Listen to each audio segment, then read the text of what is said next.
Hi everyone, welcome back to Skincare 101 with me, Afi Assegaf. Di topik kali ini saya mau ngangkat satu kandungan yang biasanya kalau misalnya disebut bikin orang-orang ketakutan karena udah punya reputasi jelek banget, apalagi kalau bukan paraben. Nah, kita sekarang mau ngebahas sebenarnya apa sih paraben itu? Is it really bad for us? Tonton terus ya.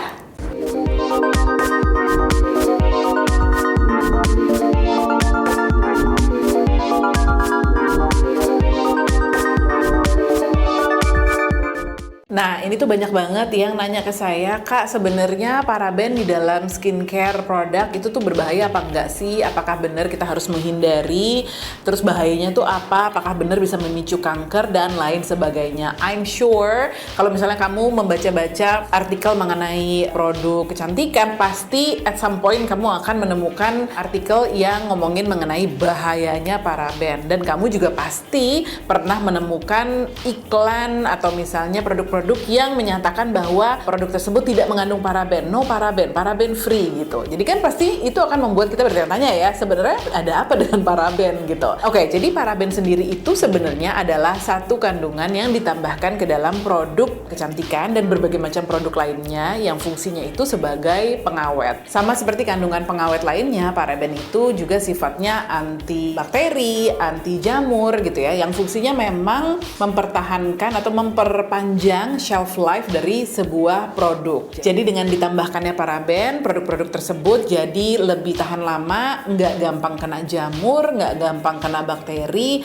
dan juga tentunya tidak gampang rusak dan tidak berpotensi untuk membahayakan kesehatan kita atau kulit kita. Paraben ini tuh sebenarnya udah digunakan lama banget oleh para produsen kosmetik untuk sebagai pengawet tadi itu gitu ya. Ada di lotion, ada di krim, ada di sabun mandi, ada di shampoo, lipstick, eyeshadow, foundation, segala macem deh. Pokoknya itu tuh banyak banget ya produk yang memang mengandung paraben. Nah, paraben itu biasanya kamu bisa kenali di ingredient list di produk kecantikan yang kamu gunakan. Bentuknya tuh atau namanya tuh butyl paraben, methyl paraben, ethyl paraben. Pokoknya lala yang belakangnya ada parabennya. Itu biasanya adalah kandungan paraben yang digunakan sebagai pengawet di produk tersebut. Bahkan banyak makanan yang mengandung pengawet itu salah satunya juga pengawet yang digunakan adalah paraben. Nah, sekarang kan kita tahu dong ya, kalau misalnya pengawet itu memang dibutuhkan untuk berbagai macam produk yang kita konsumsi atau kita pakaikan ke kulit kita. Tapi kenapa sih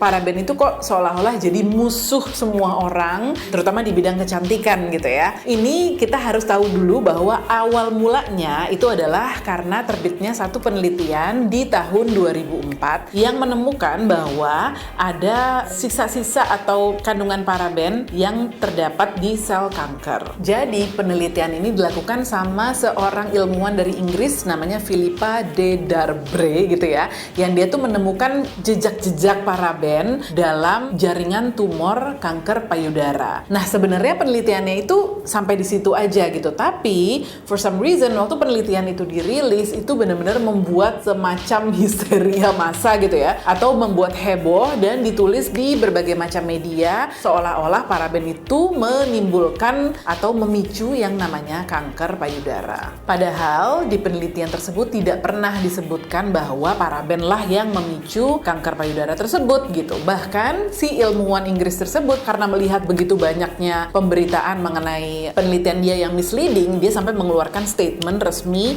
yang bilang bahwa dia tidak pernah menyimpulkan bahwa adanya jejak-jejak paraben di dalam jaringan tumor tersebut. Artinya bisa disimpulkan bahwa paraben yang menyebabkan sel tumor tersebut berkembang biak. Bukan cuma itu aja, banyak banget ilmuwan lain, saintis lain yang juga mengkonfirmasi hal tersebut gitu ya, bahwa belum ada penelitian yang membuktikan bahwa paraben itu menimbulkan munculnya atau memicu pertumbuhan sel kanker, apalagi kanker payudara.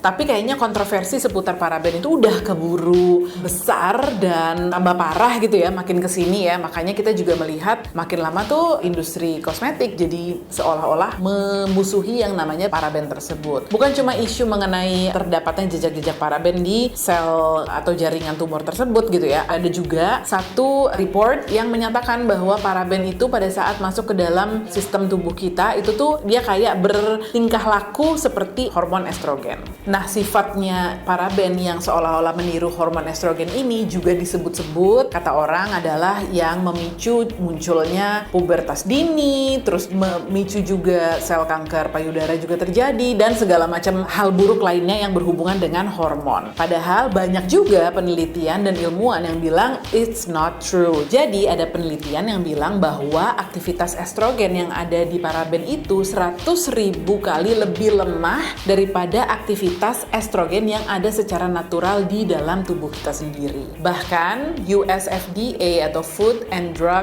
Administration itu tuh kayak BPOM-nya Amerika gitu ya, udah membuat pernyataan di websitenya mereka secara resmi bahwa belum ada penelitian yang bilang atau menghubungkan antara paraben dan juga sel kanker atau munculnya sel kanker, dan mereka masih menyatakan bahwa paraben itu aman digunakan dalam konsentrasi tertentu untuk produk kosmetik. Nah, kalau di negara-negara di EU atau di Eropa, jadi ada regulasi yang mengatur penggunaan paraben dalam produk kosmetik. Salah satunya adalah yang mereka atur beberapa jenis paraben itu tidak boleh digunakan di krim yang biasanya digunakan tuh untuk mengatasi nappy rash atau ruam popok pada bayi. Kenapa? Karena yang mereka takutkan kalau misalnya ruam popok itu kan artinya kulitnya itu kan luka ya. Nah, kalau kulit yang luka itu takutnya berbagai macam kandungan kimiawi itu masuk ke dalam kulit bayi tersebut lebih banyak gitu terserapnya. Makanya mereka membatasi persentase yang boleh digunakan di dalam produk-produk krim anti ruam popok tersebut. Selain itu, jenis paraben yang juga mendapatkan regulasi dari EU, ini ada beberapa jenisnya gitu ya. Dan ini tuh udah di-ban memang dari penggunaan di produk-produk kosmetik. Contohnya saya nyontek dulu ya. Itu isopropyl paraben, isobutyl paraben, phenyl paraben, terus juga ada benzyl paraben dan pentyl paraben. Nah, jenis-jenis paraben ini memang di-ban di EU untuk digunakan di produk kecantikan karena tidak adanya atau kurangnya data untuk mereka melakukan reassessment terhadap kandungan-kandungan tersebut. So you see, walaupun mendapatkan regulasi dan beberapa jenis paraben itu di-ban di Eropa, tidak pernah mereka menyatakan di-ban itu karena terbukti paraben itu menimbulkan kanker gitu. Tapi bahan-bahan atau jenis-jenis paraben ini belum ada enough data atau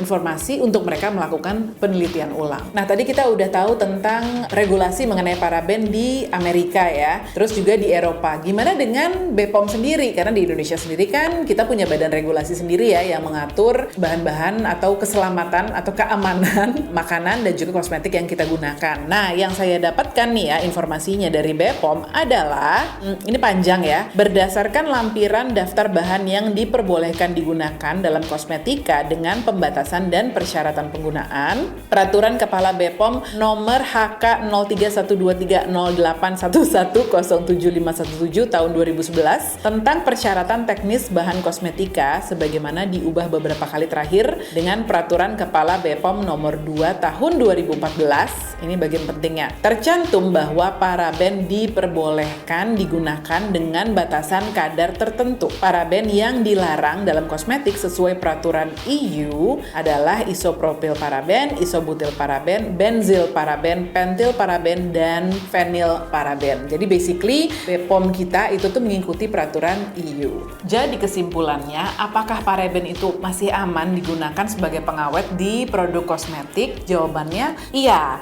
Apakah paraben itu punya long term effect ke kesehatan kita? Ya kita belum tahu karena belum ada penelitian yang konklusif gitu ya yang menyatakan hal demikian. Cuma banyak sekali ilmuwan, banyak sekali badan regulatori tentang makanan dan kosmetik yang sudah sepakat bahwa paraben itu dengan kandungan tertentu gitu ya atau dengan persentase tertentu masih aman digunakan sebagai pengawet. Nah, terus mungkin kamu sekarang jadi bingung ya, kenapa dong orang-orang kok kayaknya takut banget sama paraben? Ya itu tadi sebenarnya adalah efek dari salah menerjemahkan atau salah memberitakan mengenai penelitian tahun 2004 tersebut, plus ditambah dengan berbagai macam temuan-temuan lain yang juga belum tentu bisa dipertanggungjawabkan secara ilmiah, plus juga ketakutan ini tuh dimanfaatkan oleh beberapa pihak untuk mempromosikan produk mereka yang no paraben, paraben free, tidak mengandung paraben dan lain-lain. Sekarang apakah produk-produk yang tidak mengandung paraben itu artinya udah pasti lebih baik? Ya belum tentu, karena yang harus kamu tanyakan sebenarnya adalah kalau mereka memang tidak menggunakan paraben sebagai bahan pengawet, pengawet apa dong yang mereka gunakan? Soalnya yang namanya pengawet seperti saya bilang tadi itu penting banget ada di produk kosmetik karena dia justru mencegah kita untuk terpapar bakteri yang mungkin malah bisa berbahaya untuk kulit kita atau membuat iritasi kulit kita gitu kan. Jadi nggak apa-apa kalau kamu memang mau menggunakan produk-produk yang paraben free, but you still have to do your research untuk cari tahu sebenarnya dia menggunakan jenis pengawet apa. Dan jenis pengawetnya juga kamu harus googling juga, harus tahu, karena jangan-jangan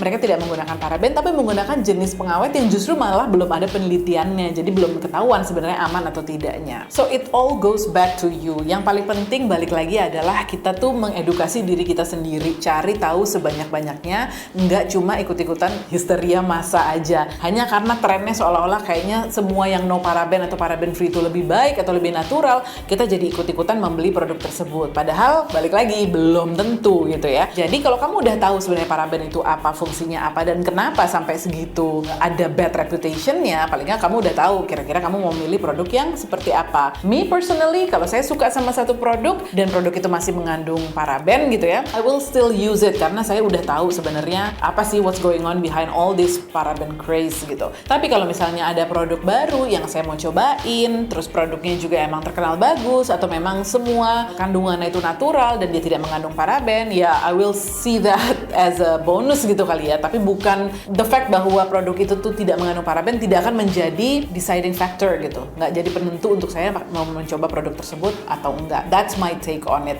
Balik lagi, pilihan ke kalian sendiri-sendiri. Yang penting educate yourself about this issue. Ngomong-ngomong, udah tahu belum kalau sebenarnya salah satu mie instan favorit kalian itu juga mengandung paraben loh sebagai pengawetnya. Nah, jadi kalau misalnya pusing-pusing mikirin produk kosmetik yang kalian pakai, aduh ini masih pakai paraben, tapi kalian juga masih makan mie instan, kayaknya percuma deh. Oh ya, side note juga, karena memang concern over paraben ini membuat orang-orang yang ada di industri kosmetik juga jadi ikutan concern juga. Of course ya, yang namanya konsumen kan pasti perlu didengerin. Jadi memang makin lama makin banyak sih orang-orang yang melakukan studi terhadap paraben lebih dalam lagi. So far yang saya tahu memang belum ada yang konklusif gitu kan, yang bilang bahwa paraben itu memang bahaya, sebaiknya dihindari dan lain-lain gitu. Cuma that's actually good news karena kan artinya di masa yang akan datang kita akan mendengar lebih banyak hasil dari penelitian-penelitian yang dilakukan saat ini gitu. Tapi untuk sekarang ya nggak perlu ikut-ikutan panik. Tapi balik lagi, kalau kamu memang nggak kak, aku tetap takut, aku maunya menghindari bahan-bahan yang dianggap berbahaya atau yang kontroversial tadi itu, jadi maunya yang all natural, maunya benar-benar produk yang organik aja, please feel free, again just educate yourself. Saya juga udah punya video yang ngebahas tentang produk-produk natural dan organik, silahkan aja kamu tonton